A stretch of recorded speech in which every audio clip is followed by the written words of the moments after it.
কালীঘাট তৃণমূলে অমাবস্যার আধার নামিয়ে অস্তমিত চন্দ্রিমার উদয় হলো ঋতব্রত তৃণমূলে। ঘটনাবহুল রাজ্য রাজনীতিতে আজ নিঃসন্দেহে বড় খবর এটাই। আর ক্রমশ হীনবল হতে থাকা মমতা বন্দ্যোপাধ্যায় ফের নিশানা করেছেন বিজেপিকে।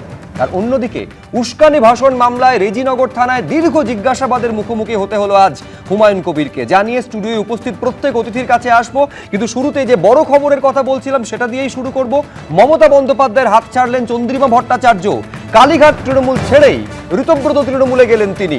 ছেলের পথেই এবার ঋতব্রত তৃণমূলে চন্দ্রিমার উদয় হলো। এক মাসের মধ্যে রাজ্য সভানেত্রীর পদে ইস্তফা দিলেন। এই হচ্ছে সেই ইস্তফাপত্র যেখানে মমতা বন্দ্যোপাধ্যায়কে প্রাক্তন মুখ্যমন্ত্রী হিসেবে উল্লেখ করেছেন।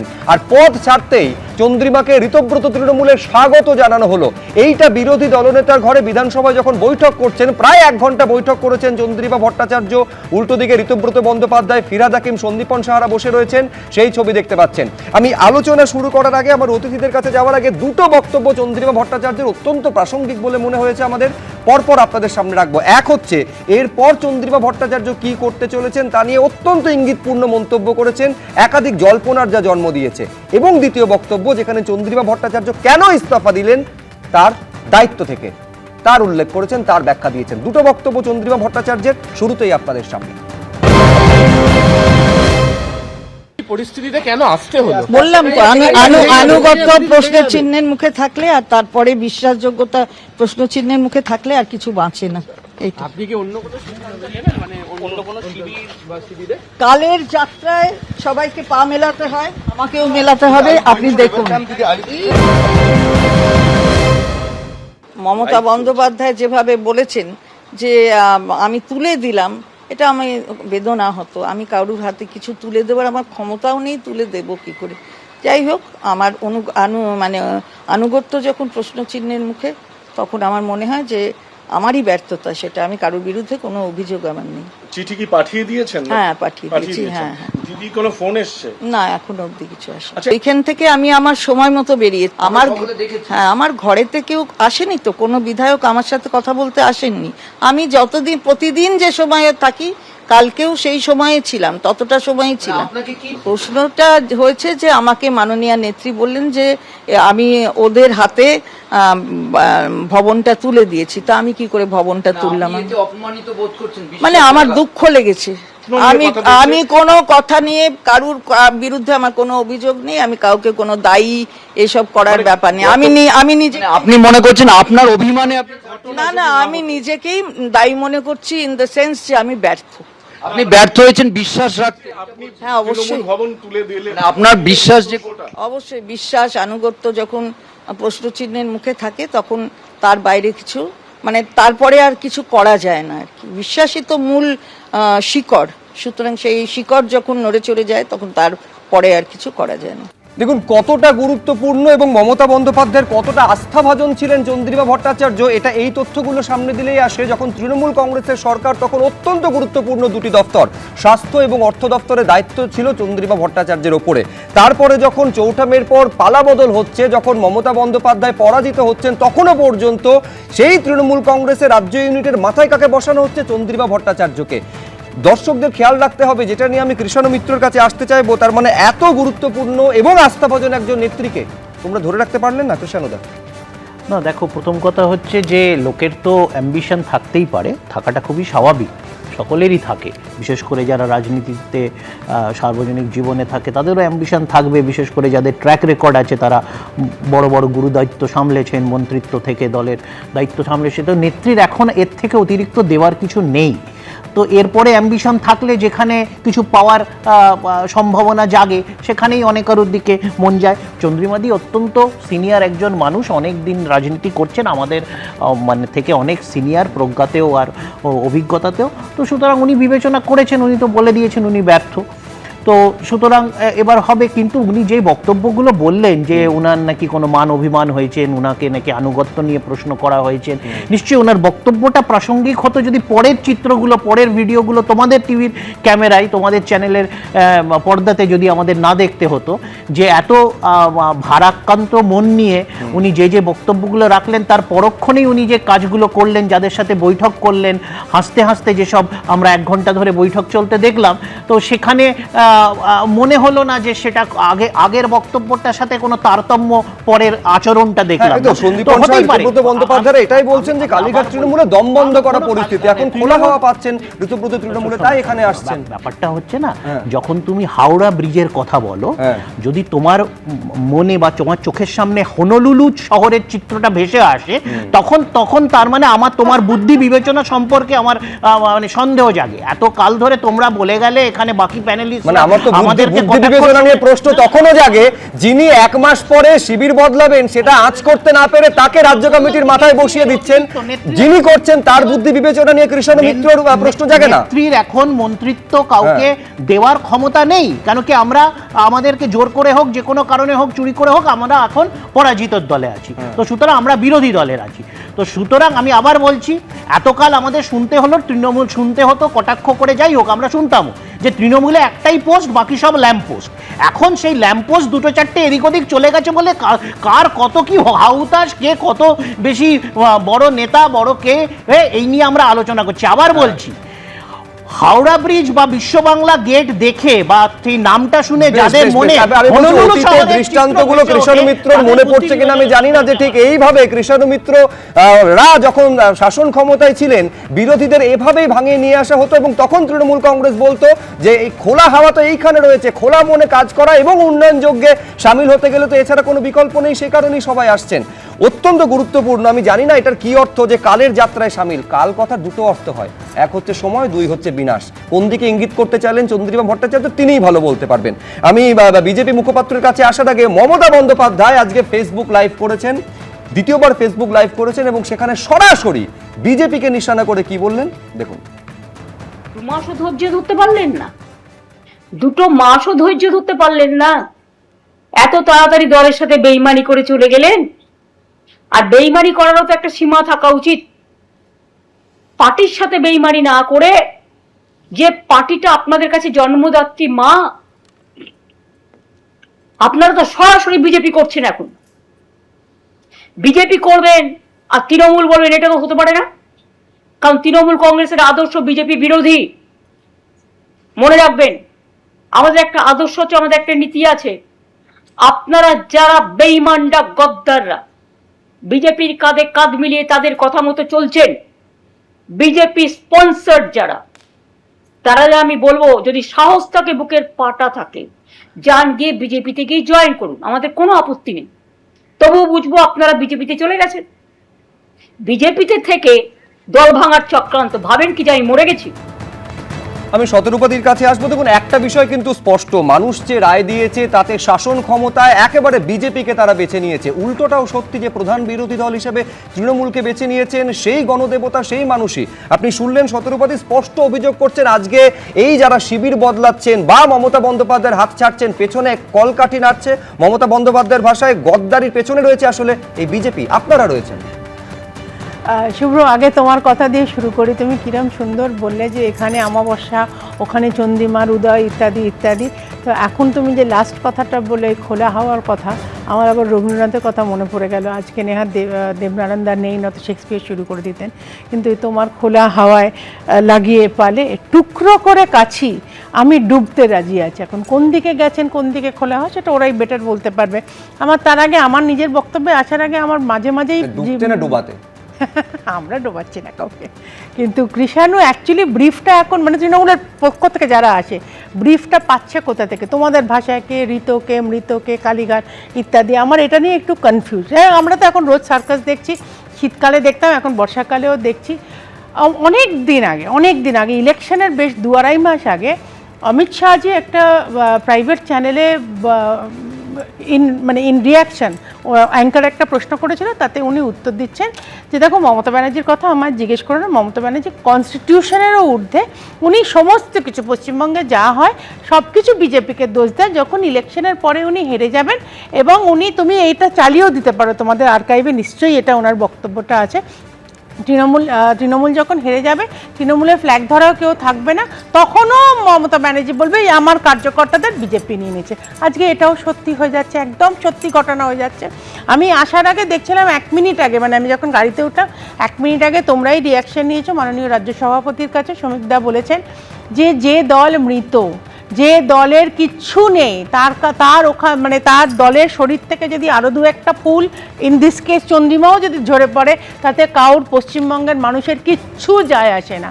এবং যেটা তাৎপর্যপূর্ণ, যেটা তুমি দুবার দেখালেও বিকেল থেকে এটা দেখছি, দুটো কথা চন্দ্রিমার, যে ফাইন্যান্স মিনিস্টার থাকার সময়ও বাজেটের নিয়ে ওনার কোনো অন্ধকারে রাখা হয়েছিল, আইডিয়া নেই, একদম অর্থমন্ত্রীকে অন্ধকারে রেখে বাজেট পেশ হয়েছে। সে বাজেট পেশ করে দিল এবং সে গর্ব করে বলছে যে মমতা ব্যানার্জির ওপরে কেউ নেই, এত ভালো বাজেট নিজেই বলেছে। এবং এখন এই যে মমতা ব্যানার্জির কথায় তার নাকি অভিমান হয়েছে, তো এখানে আমরা যখন মাঝে মাঝে প্রশ্ন করতাম যে ওদের তো ফ্ল্যাগ ধরারও কেউ থাকবে না, মানে সমিতা যেটা বলেছে, আমার আজকে প্রশ্ন করতে ইচ্ছে করছে, ওদের তো তালা খোলারও লোক নেই, একজন তালা পাল্টে দিয়ে গেল, কালকে কুণাল দ্বারা আবার কুণাল ঘোষেরা ছুটলো, আজকে চাবিটা কার কাছে আছে? উনি নাকি চন্দ্রিমা নাকি চাবি দিয়ে দরজা খুলে দিয়েছে না হল খুলে দিয়েছে না ভবন খুলে দিয়েছে, সেইটা নিয়ে এত ঘটনা যে চন্দ্রিমা ভট্টাচার্য ছেড়েই চলে গেল।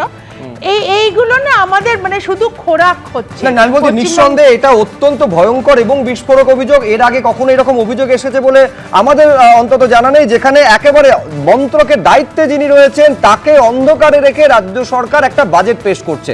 কিন্তু আমি এইখানে নিঃসন্দেহে তার উত্তর এখানে কৃষ্ণ মিত্রের কাছ থেকে নেব। তার আগে সন্দীপন সাহা একেবারে কার্যত স্বাগত জানিয়েছেন চন্দ্রিমা ভট্টাচার্যের এই ইস্তফাকে, কি বলেছেন দেখুন। দলত্যাগ তো কেউ করেনি, আমরা তো তৃণমূল কংগ্রেসে রয়েছি এবং আমরা তৃণমূল কংগ্রেসেই আছি, তৃণমূল কংগ্রেসেই থাকবো। বিধানসভার মধ্যে প্রিন্সিপাল অপোজিশনের স্বীকৃতি পেয়েছি, আমরা আমাদের নির্বাচিত এলওপি রয়েছে, চিফ হুইপ রয়েছে, তো আমরাই তো বিধানসভায় তৃণমূল কংগ্রেসের হয়ে বিজেপির বিরুদ্ধে লড়াইটা তো আমরাই করি। আমরা আসল তৃণমূল, আমরাই তৃণমূল, এবং সেটা প্রমাণ হয়েই চলেছে। একের পর এক শীর্ষস্থানীয় নেতৃত্ব তারা আমাদেরকে সমর্থন ঢুকিয়ে যাচ্ছে। বিধানসভার মধ্যে 2/3 বেশি বিধায়কদের সমর্থন আমাদের দিকে আছে এবং সংখ্যাটা ক্রমাগত বৃদ্ধি পেয়ে যাচ্ছে। আমি প্রদীপ চট্টোপাধ্যায়ের কাছে আসবো, তার আগে বিজেপি রাজ্য সভাপতি কি বলছেন একবার দ্রুত দেখে নেব। যাওয়াটাই স্বাভাবিক। তৃণমূল কোনোদিনই কোনো রাজনৈতিক দল ছিল না, তৃণমূল হয়ে গিয়েছিল লুটেরাদের দল, নীতি ছিল দুর্নীতি। তৃণমূলের ভিত্তিই ছিল কাটমানি। দেখুন আমদানি বন্ধ, 70-75-এর ভাগ নেই, 75-25-এর ভাগ নেই, সব শেষ। তখন দল ছেড়ে চলে যাচ্ছে। তৃণমূলের এখন একমাত্র জায়গা হচ্ছে মডার্ন ইসলামিক হিস্ট্রি সিলেবাসে, এর বাইরে তৃণমূলের অস্তিত্ব থাকবে না। দেখুন, যখন কেউ ঘর সামলাতে না পারে, আত্মসমীক্ষার পথে যাওয়ার প্রয়োজনীয়তা অনুভব করতে না পারে, তখন সব থেকে সহজ কাজ হচ্ছে মিডিয়াকে টার্গেট করা।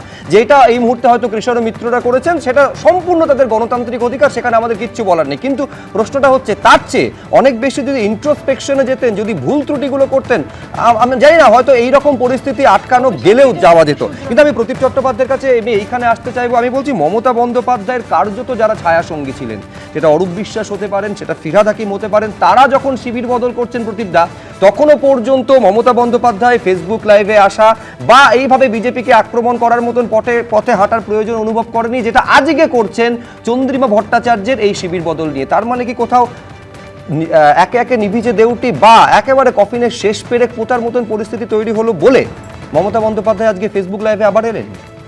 দেখুন, চন্দ্রিমা ভট্টাচার্য আজকে যে তৃণমূল কংগ্রেস ছাড়লেন, এটার সঙ্গে আগে যারা ছাড়লেন তৃণমূল কংগ্রেস, তার একটা পার্থক্য আছে। কারণ আকারে ইঙ্গিতে আগে যারা ছেড়েছেন অভিষেক বন্দ্যোপাধ্যায়কে দায়ী করেছেন, আজকে একমাত্র চন্দ্রিমা ভট্টাচার্য আকারে ইঙ্গিতে হলেও মমতা বন্দ্যোপাধ্যায়ের সঙ্গে টেলিফোনে যে কথাবার্তা, তার থেকে তার ক্ষোভ অভিমান, সেটাকেই দায়ী করে দল ছাড়ছেন বলে আকারে ইঙ্গিতে অন্তত বুঝিয়েছে। ফলে মমতা বন্দ্যোপাধ্যায়কে টার্গেট করা হয়েছে। সেই জন্য মমতা বন্দ্যোপাধ্যায়ের প্রয়োজন বোধ হয়েছে যে আজকে ফেসবুক লাইভে এসে বলা যে বিজেপিকে, এতদিন মনে হয়নি যে বিজেপি করেছে সেটা সাধারণ মানুষকে জানানো। তৃণমূল কংগ্রেসে যারা রাজনীতি করেছেন তাদেরকে এই যে আনুগত্য নিয়ে আজকে কথা হচ্ছে, তো দু ধরনের আনুগত্য হয় রাজনীতিতে। একটা সাধারণ মানুষের প্রতি আনুগত্য, যেটা এক্সপেক্টেড, আরেকটা হচ্ছে নিজের প্রতি আনুগত্য, নিজের আখের গোছানো, নিজের পরিবারকে আখের গোছানো, এর প্রতি আনুগত্য। তো বোঝাই যাচ্ছে যারা এখন তৃণমূল কংগ্রেস ছেড়ে যাচ্ছে তারা হচ্ছে গিয়ে দ্বিতীয় আনুগত্যের দিকে রয়েছে। ফলে তার যে পরিবার, তার যে জায়গা, সেই জায়গাগুলো যে তৃণমূল কংগ্রেসে থাকলে, একটু আগেই বলছিলেন কৃষ্ণদা যে আমার নেত্রী এখন আর কিছু দিতে পারবেন না। তা রাজনীতিতে দল কি করতে হয়, দলের নেত্রী কিছু দেবে সেই জন্য দলে থাকবো? এই জায়গায় তৃণমূল কংগ্রেস একটা আবেগের নাম ছিল এক সময় 2011-এ যখন সিপিএমকে হারিয়েছে, আর এখনও তৃণমূল কংগ্রেস একটা আবেগের নাম, যে যত রাজ্যের দুর্নীতিবাজ চোর জোচ্চোর তারা তৃণমূল কংগ্রেস করেছে, তাদেরকে দেখলে মানুষ আজকে মুখ ফিরিয়ে নিচ্ছে। ফলে দু ধরনের, একটা পজিটিভ আবেগ, একটা নেগেটিভ আবেগ তৃণমূল কংগ্রেস সৃষ্টি করেছে। আর তৃণমূল কংগ্রেসের যে আপনি যে কথাটা বললেন বাজেট নিয়ে, এত যে অর্থমন্ত্রী ছিলেন প্রাক্তন অর্থমন্ত্রী, তিনি নিজে একজন লয়ার, আইনজ্ঞ, তিনি নিজে, এমন তো নয় যে কোনো পড়াশোনা জানেন না, তিনি নিজে এতদিন চুপ করে সই করে দিলেন ব্ল্যাঙ্কলি, যখন এই যে ডিএ নিয়ে আন্দোলন হচ্ছে একধারে আর ক্লাবগুলোকে ভাতা দিয়ে যাচ্ছে পুজোর সময় একের পর এক, তখন একবারও মনে হয়নি, অনুশোচনা হয়নি, একবারও অভিমান হয়নি, তখন একবারও উনি ক্যামেরার সামনে বলেননি। ফলে আজকে এই মুহূর্তে তৃণমূল কংগ্রেসের, আমি এখানে এই জায়গায় বসেই দুদিন আগেই বলেছিলাম যে এক ডাকে অভিষেক কেন, এক ডাকে চন্দ্রিমা ভট্টাচার্য কেন নয়। হয়তো চন্দ্রিমাদি শুনেছেন কিনা আমি জানি না, ভয় পেয়ে চলে গেলেন নাকি যে না এবারে তৃণমূল কংগ্রেসে অভিষেক বন্দ্যোপাধ্যায়ের বাদ দিয়ে হয়তো ওনাকে হাল ধরতে হবে। ফলে ডুবন্ত জাহাজের হাল কেউ ধরতে চাইছে না। বলতে এই ডাকটা কি আবার অন্য কোথাও থেকে ডাকটা এসেছিল কিনা? ডাকের আবার অনেকগুলো অর্থ হয়, মানে কে ডাকছে, কোন দিক থেকে ডাকছে, আমি সেটা জানি না, তার আবার অনেক রকম ব্যাখ্যা থাকতে পারে। যেহেতু ইঙ্গিতটা একেবারে শতরূপাদির দিকে, আমি দ্রুত প্রতিক্রিয়া নিয়ে নেব। না, আমরা ডাকিনি, আমরা ডাকবো না। এবং তারা যদি মনে করে যে কোথাও নিশির ডাক পেয়েছে, বিজেপির ডাক অন্তত পাবে না। বিজেপি ডাকবেন না, কিন্তু সমর্থনটা পেলে সেটাও নিতে কোনো আপত্তি নেই। সমর্থন দেখো সেটা পরিষদীয় বা সংসদীয় যে দলই হোক না কেন, কাইন্ড অফ পলিটিক্স। আজকে দেশের স্বার্থের জন্য, রাজ্যের স্বার্থের জন্য যদি কোনো আইন পাশ করাতে হয়, সেখানে যদি কোনো পার্টি বা কোনো সদস্য যদি বাইরে থেকে সাপোর্টটা দেয়, আমাদের আইডিওলজির সঙ্গে নাই মিশতে পারে, কিন্তু দেশের মানুষের জন্য, রাজ্যের মানুষের জন্য যদি কোনো আইন পাশ করাতে হয় এবং তারা যদি আমাদের সঙ্গে সহমত হয়, তাতে তো কোনো অসুবিধা নেই, আমাদের সঙ্গে না দেখুন আজকে যে ছবিটা দেখা গেল তার প্রেক্ষাপট কিন্তু গতকাল রচনা হয়েছিল। আপনারা জানেন যে তৃণমূল ভবন কার দখলে থাকবে তা নিয়ে কার্যত একটা গৃহযুদ্ধের মতন পরিস্থিতি তৈরি হয়েছিল। গতকাল তৃণমূল ভবনে একেবারে তালা ঝুলিয়ে দেওয়া হয় ঋতব্রত তৃণমূলের তরফে, বাইরে তৃণমূলের ব্যানার পর্যন্ত লাগানো হয় দুই তৃণমূলেরই, ঋতব্রত তৃণমূলের তরফে এআইটিসির চেয়ারম্যান অরূপ রায় এবং কালীঘাট তৃণমূলের তরফে মমতা বন্দ্যোপাধ্যায়ের ছবি। আমি এইখানে আইনি দিকটাতে অরিন্দম আচার্য প্রাক্তন পুলিশ কর্তার কাছে এই কারণে আসতে চাইবো, ইতিমধ্যে একেবারে আসল তৃণমূল বলে প্রতীক এবং নথি তাদের দাবি করে একাধিকবার বৈঠক করেছেন নির্বাচন কমিশনের সঙ্গে। গতকাল তো একেবারে নির্বাচন কমিশনের ফুল বেঞ্চ তারা বৈঠক করেছে। মমতা বন্দ্যোপাধ্যায় কি দাবি করেছেন আমরা দর্শকদের দেখিয়েছি, আইন কি বলছে অরিন্দম দা? দেখুন এখানে স্পষ্ট যেটা আমরা জানি সেটা হচ্ছে কি দলত্যাগী আইনটা স্পষ্ট বলা আছে, 2/3 যেখানে যাবে এবং সেটা স্পিকার ডিসিশন নিতে পারে, হাইকোর্টের ডিসিশন নিতে পারে। কিন্তু এখানে যেটা আমরা দেখতে পাচ্ছি একটা অদ্ভুত একটা সার্কাস চলছে। আপনারা যেটা বলছেন আমি আপনাকে একটু বলি, প্রমোদ তরিতে যখন নাকি ডিজে বাজাতে বাজাতে খেলা হবে বলে যায় না, যখন ঝড় ওঠে, যদি সেই তরিটা যদি আজকে মানে ক্যাপসাইজড হয়ে যায়, তখন সবাই কিন্তু নিজের জীবনটা বাঁচাতে চায়। অনেকে আজকে বলছে যে এরা বিদ্রোহী, এমন একটা কথা বলছে যেন স্বাধীনতার বিরুদ্ধে লড়াই করছে। আপনি মনে রাখবেন যে এখন একদম এটা বিদ্রোহী বলে আমার মনে হয় না। কারণ কি, ওরা কাউকার মনে আছে, এদের মধ্যে কয়েকজনকে তো জানি প্রচণ্ড দুর্নীতিগ্রস্ত। অনেকে ভেবেছে বোধহয় ওই দলে গেলে ওই ধনী ভোটে আমি হাত তুলবো, এর জন্য আমার এগেস্টে কোনো দুর্নীতি অ্যাকশন হবে না। যে রাজ্য সভাপতি থেকে শুরু করে মুখ্যমন্ত্রী যে ক্লিয়ার বলে দিয়েছে যে আমি কাউকে ছাড়বো না এই ক্ষেত্রে। অতএব এই ক্ষেত্রে আমার মনে হচ্ছে যে আমার দলে যখন আসছে অন্তরাত্মায় আসছে, যখন চলে যাচ্ছে কৃষ্ণ মিত্র। দেখো, প্রথম কথা অনেকগুলো কথা বলেছে, এখন বলে রাখি বিজেপি কোথায় আছে, এর পেছনে বিজেপি আছে এটা নিয়ে মানুষের মনে কোনো সন্দেহ নেই, তোমাদের মনে বা বিজেপির মনে থাকতে পারে। কালকে যখন ভবনে কিছু অবাঞ্ছিত লোক ঢুকলো, তারপরে তাদের কর্মকাণ্ডতে পুলিশ প্রশাসনের কোনো হেলদোল ছিল না, কিন্তু আমাদের নেতৃত্ব কুণালদার এরা যখন গেল তখন কিন্তু পুলিশ চলে এলো, মানে বিজেপির সেখানে রক্ষা কবচ চলে এলো। আমি বলে দিই, বলে তুমি কেন আটকাচ্ছ, তুমি আবার কোন দলে? আবার আমি দেখছি এই এতই অপ্রাসঙ্গিক তৃণমূল আমাদের সভা আটকাবার জন্য বলে দিই আমাদের সভা আটকাবার জন্য 2 মাসের জন্য সেন্ট্রাল এবং নর্থ কলকাতাতে সেকশন 144 আচ্ছা করে দিয়েছে। আচ্ছা আমি কিছুক্ষণ আগে বলছিলাম না যে ওই কালের দুটো শব্দ হয়, এবার কোন দল, সেটা কোন দল হতে পারে বা কোন দল, যেটা এই মুহূর্তে একেবারে বা কালীঘাট তৃণমূলের অন্দরে চলছে, তা নিয়ে বিভিন্ন রকম ব্যাখ্যা হতে পারে। আমি একটা ছোট্ট বিরতিতে যাব, বিরতিতে যেতে যেতে দর্শকদের দেখাবো যে আজকে চন্দ্রিমা ভট্টাচার্যের যে একেবারে ইস্তফা জানিয়ে মমতা বন্দ্যোপাধ্যায়ের ফেসবুক লাইভে আক্রমণ, তা নিয়ে আমাদের প্রতিনিধি উজ্জ্বল মুখোপাধ্যায়কে চন্দ্রিমা ভট্টাচার্য কি বললেন, শুনতে শুনতে বিরতি, তারপরে ফিরে আসছি আবার। উনি যদি তাই মনে করেছেন তাহলে উনি আমাকে 3রা জুনে অ্যাপয়েন্টমেন্টটা দিলেন কেন?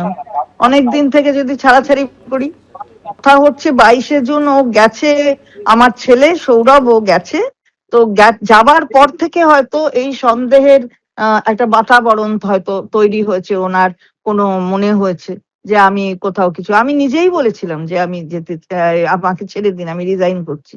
উনি তো আমাকে বারণ করেছেন। কালকের ব্যাপারটা তা নয়, কালকে উনি বললেন আমাকে ফোনে যে আমি ওদের হাতে ছেড়ে দিয়েছি, আমি ভবনটা তুলে দিয়েছি ওদের হাতে।